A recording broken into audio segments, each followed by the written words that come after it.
Hi fellows, Ben back again on another one. It's been a long time since I was consistent with my videos. Towards the end of the year, things get a lot busier, and I have 3 or 4 more parallel jobs that keep me engaged and busy, and yeah, that's how it is. This year has been frightfully busy, if you ask me. And that is why I was not very consistent with my videos, and I'm terribly sorry for that. I will definitely get back, and I will start being consistent. I'll start putting out a lot more of information this year. I plan to visit a lot of garages in the city and document a lot of interesting stuff that those guys do, so that you guys are entertained with a lot of interesting stuff from the world of motorcycling, and not just me and the Himi.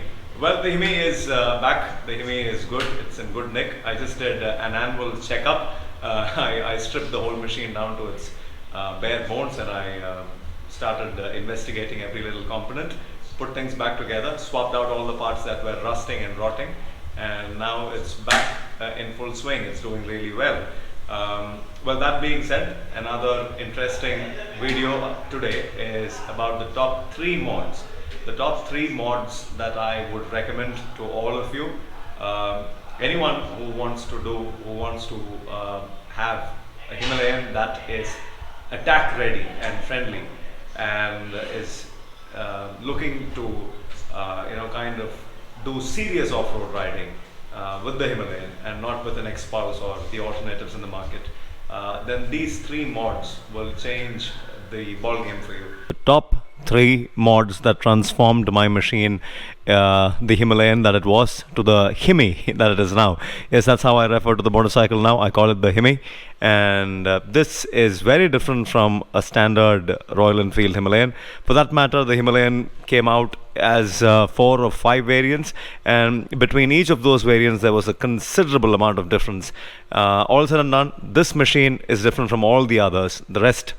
And how is it different? The top 3 mods that I would like to suggest, recommend to everyone who owns a Royal Enfield Himalayan to do on your motorcycle, so that you enjoy the full capacity, the full potential. I mean, definitely nowhere near the full potential, but that being said, to a great extent, this will be transformative, and you will enjoy the motorcycle a lot more. So the first mod that I would suggest is get yourself a suspension setup. You could set up your factory suspension. You could get yourself new suspension. By factory suspension, I mean you could go on the preload. You could work on the preload, come up with the right sag.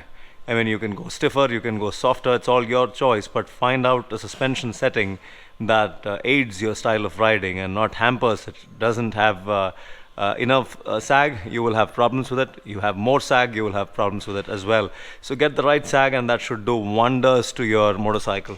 So that's the rear.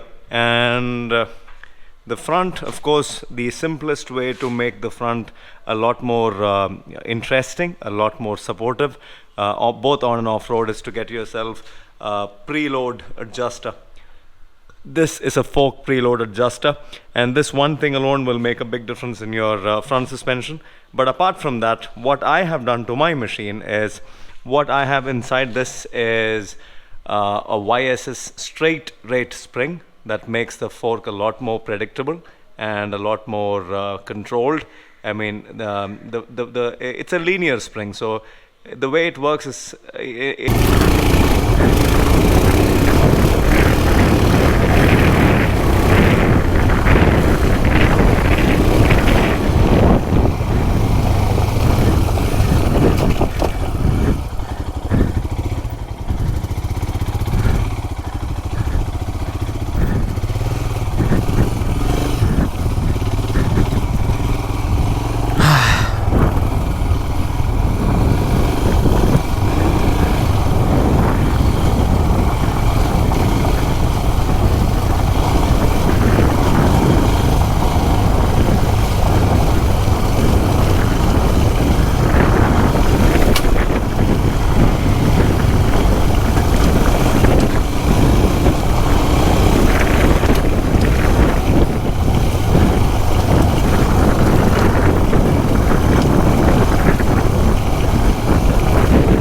in the simplest of ways. You can understand how this works. You can feel the difference between the progressive springs and this spring. This spring is a lot more predictable.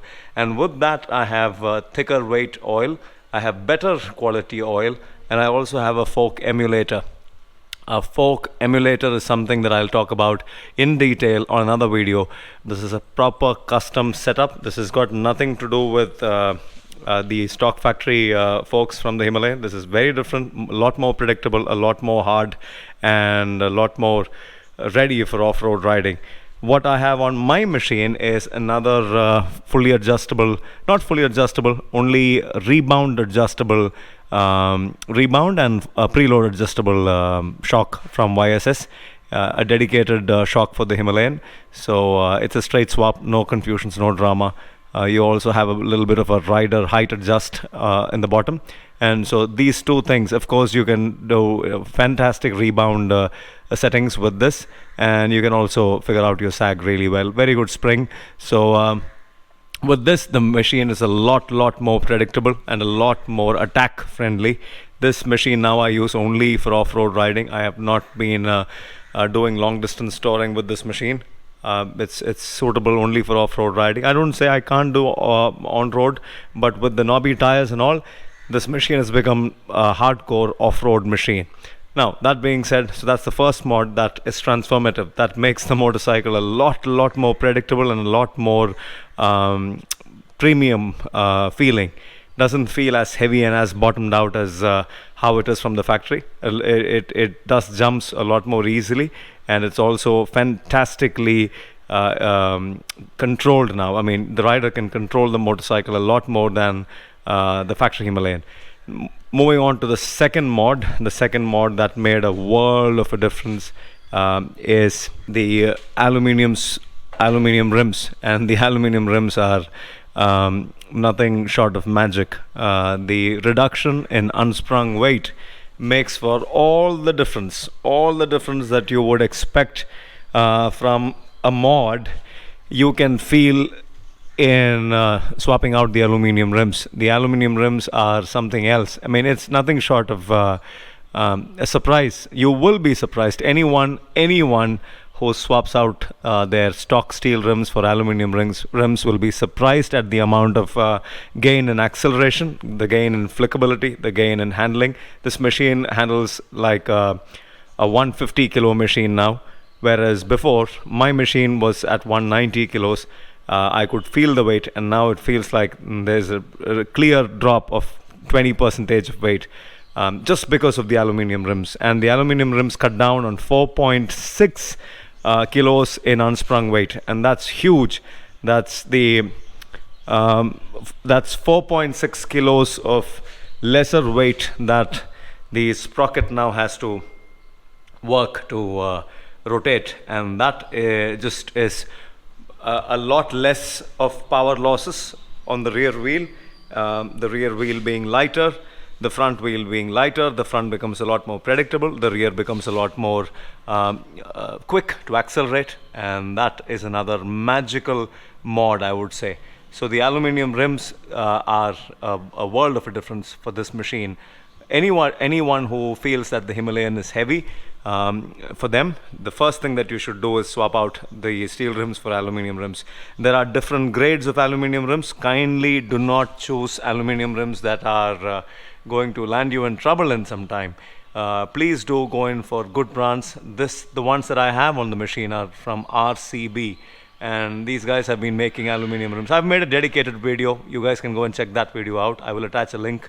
But other than that, good grade aluminum rims. These are 7000 grade aluminum rims, so they make a big difference. They are a lot more hardy, and they have fantastic tensile strength, so they will not bend that easily, or crack for that matter.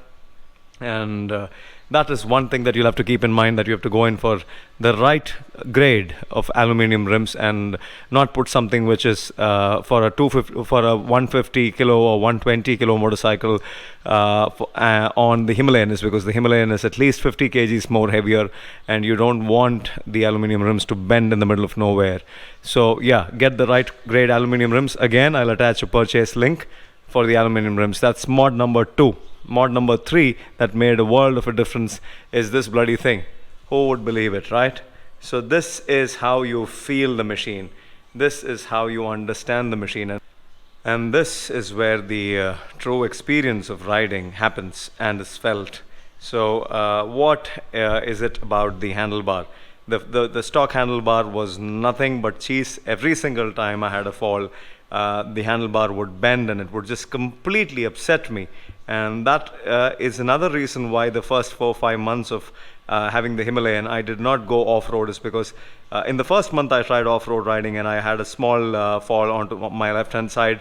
The handlebar bent and it was just, I mean, it pissed me off beyond words. So now that I've moved on to this beautiful KTM handlebar, it's been about 2.5, 3 years of riding with the KTM handlebar, or if not more. Yeah, I think 4 years of having KTM handlebars, KTM Duke and KTM Adventure 390 handlebars on the Himalayan. They provide the right sweep. They are also a fat bar style handlebar, so they're wide in the center. They taper down to both the sides, and they provide a fantastic rider feel, I would say. A lot more feedback, the right adjustment, the right sweep, both forward and both towards the back. I couldn't have asked for something better.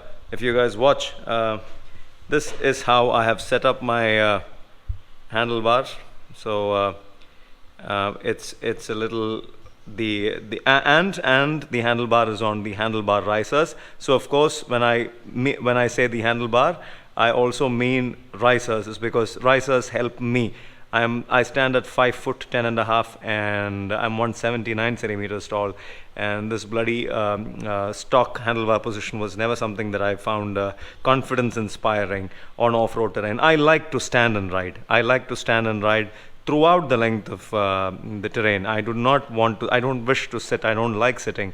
I like standing, and so the bent position kind of gets to your nerves after a point of time. And so this is a lot better. With the handlebar risers, you gain about 1.5 inches to 2 inches of height, and that makes for a lot more of comfort while riding, standing up.